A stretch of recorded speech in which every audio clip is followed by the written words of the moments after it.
The amazing eruption of the Stromboli volcano in the southern Italy has attracted a lot of attention.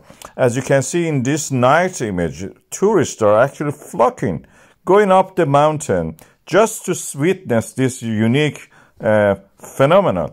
In the original environment that the volcano is actually erupting at the same time as you are climbing or descending from the mountain.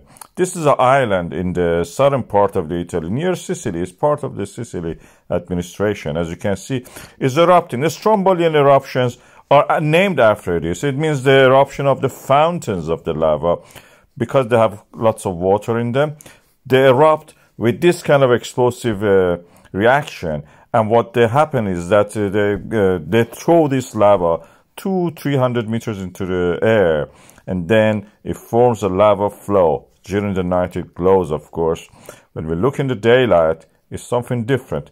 We see that they're actually like a normal lava, as we expect. Nighttime eruptions can be explosive also, as you can see here in this case. This was just recently. And during the day, as I mentioned, you see that the summit of the volcano, it has some pits. It doesn't have a crater as such. There are pits there, and these pits erupt actually, like this one.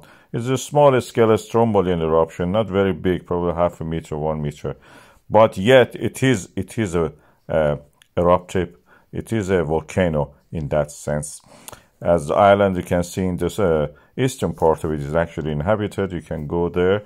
The restaurants, alleyways, like all the time that what you see in Italy. This is Africa pushing against the Eurasian plate, going under it. And when it gets melted, the crust of the earth comes back as the lava, as the magma, which changes to lava and comes back and in an eruptive way glows into the sky.